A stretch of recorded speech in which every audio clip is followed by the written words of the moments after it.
மக்கள் அனைவருக்கும் வணக்கம். ஒரு சுட சுட ஒரு செய்தி தான் வெளிவந்திருக்கு. அதாவது என்ன செய்தி என்றால், நீங்கள் பார்த்தீங்கன்னா, இப்போது இந்த வீடியோ ஸ்கிப் பண்ணதா இருந்தா கண்டிப்பாக ஸ்கிப் பண்ணாதீங்க. அதாவது தமிழகத்தில் எலக்ஷன் வந்தா என்ன நடக்குது என்று நிறைய மக்களுக்கு தெரியும். இருந்தாலும் இது அதிகாரப்பூர்வமான வந்த ஒரு செய்தி. அதை பொறுத்திருந்து காணலாம்.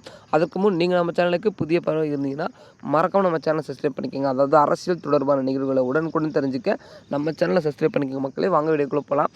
அதாவது எஸ்ஐஆருக்கு எதிராக செயல்படுகின்ற திமுக கட்சி சிஎம் தொகுதியிலும் போலி வாக்குகள். அதாவது எஸ்ஐஆர் வேண்டாம், அதற்கு எதிராக தான் இருக்கிறார்கள். அதாவது நம் தமிழகத்தில் பார்த்தீங்கன்னா எதற்கு எஸ்ஐஆர் அதெல்லாம் வேண்டாம் சொல்லிட்டு ஒரு சில நிர்வாகிகள் மற்றும் தொண்டர்கள், அது மட்டும் இல்லை அரசியல்வாதிகள் என்று பலர் பார்த்தீங்கன்னா விமர்சித்து வருகிறார்கள்.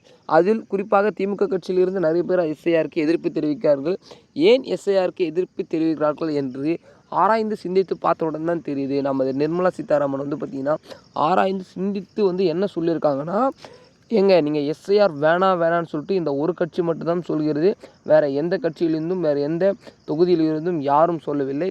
ஏனென்றால் நமது சிஎம் தொகுதியிலே 4000க்கும் மேற்பட்ட போலி வாக்குகள் பதிவானது தெரியப்படுகிறது.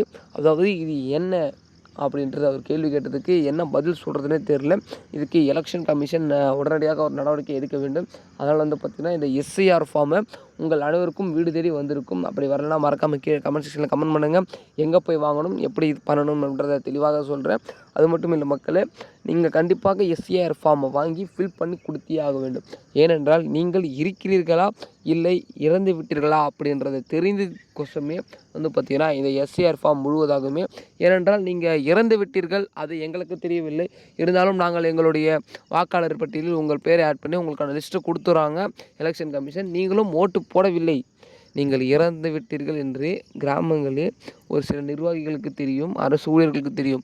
அவர்கள் மூலியமாக பார்த்திங்கன்னா கள்ள ஓட்டுக்கள் விழப்படுகிறது அப்படின்ற தகவல் தான் கசிந்திருக்கிறது. பொறுத்திருந்து பார்க்கலாம் இதுக்கு எலெக்ஷன் கமிஷன் என்ன ஒரு நடவடிக்கை எடுக்கிறார்கள் என்று.